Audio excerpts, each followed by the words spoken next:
Yeah, you know what that is, don't you? That's right. It's my back in black.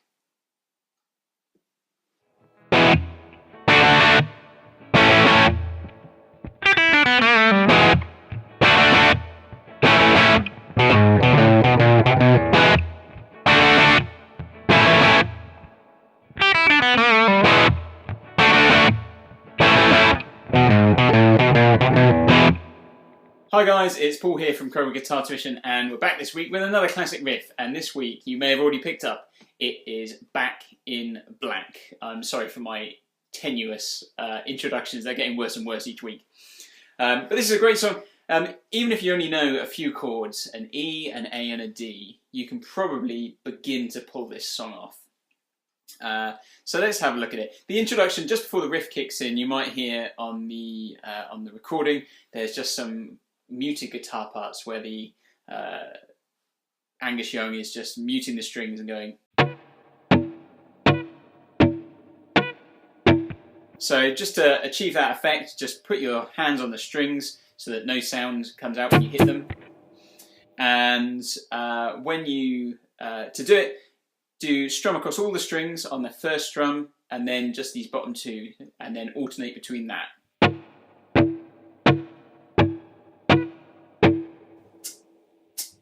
Bang, into the riff. So the riff starts on an E chord, and to be honest, we're probably really just playing the bottom four strings of the E. And it's just one strum on the E. And we're going to want to mute it pretty quickly with this right hand as well. So our fingers will probably just come up off the fretboard as well to stop those notes ringing. And this hand will come down on the strings. So it's a kind of combined effort of the two, okay? Okay, then we move to a D. And a standard D shape. Okay, so if you know how to play a D chord, three strums, down, up, down. And then we move to an A chord, and we're probably just playing the four lowest strings of that A chord. So three strums on there again. And then the bit that's a bit more tricky is this little lick between the riff there.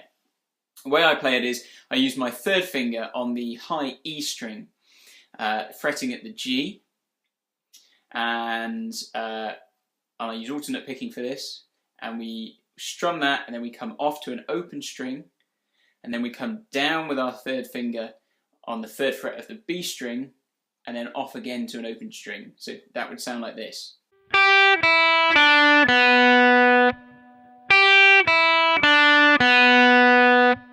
Okay, so hopefully you can see that, you can hear that.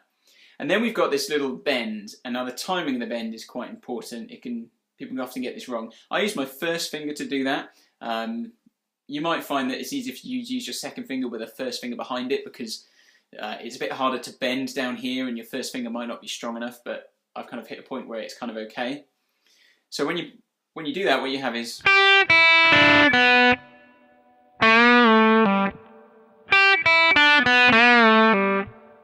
Okay, so then to do that, we put our first finger on the second fret on the G string, and we do this bend.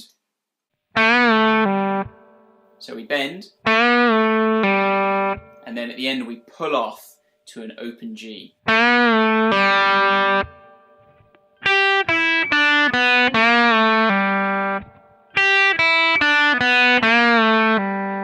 Okay, so that bend, getting that timing right, it can be tricky.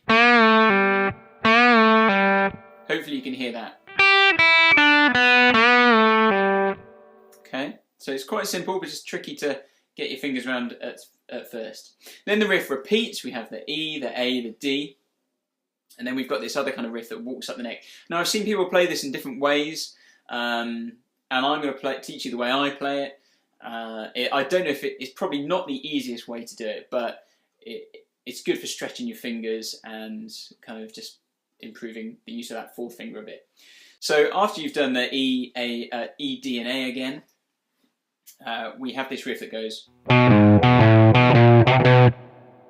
So it starts on the second fret on the A string, so we use our first finger there, and what we use here is alternate picking, so we'll do down, up, down, up, down, up. So we're always going down on the A, up on the E string, okay?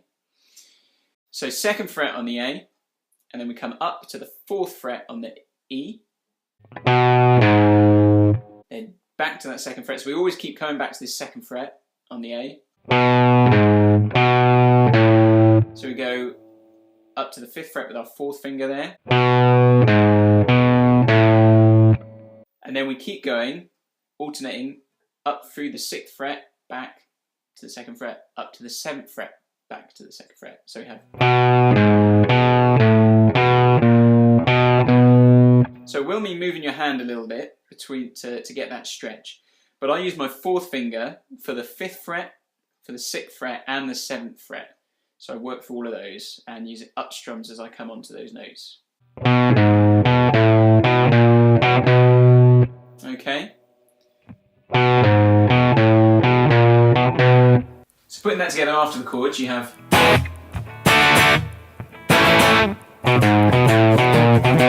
So that's pretty much how to play the whole riff. Hopefully that's helpful for you, and using those fingerings is going to be helpful for you.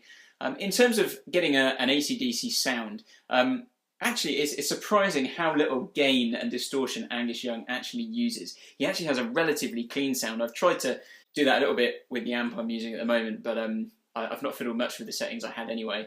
The way he gets his distortion, his gain, is actually by cranking up the master volume. So he's coming from a generation when, you know, there was no kind of ability to get loads of gain unless you really ramped the volume up to full.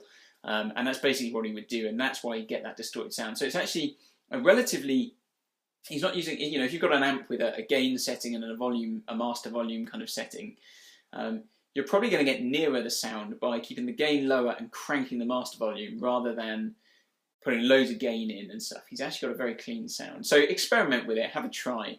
And actually I think you'll be surprised to find that you get a really nice sound by cranking that master volume. So that's how to play Back in Black. I'm sure I'll come back to do the rest of the song at some point later on in time. But guys, thanks for watching, and do tune in again next week. Hi guys, thanks for watching. For more guitar tips and video lessons, click on the subscribe button down below, and let me know in the comments what songs or video lessons you'd like to see. If you want to keep up with some of our news, you can like us on Facebook or follow us on Twitter, or you can always check out our website, crowboroughguitartuition.com.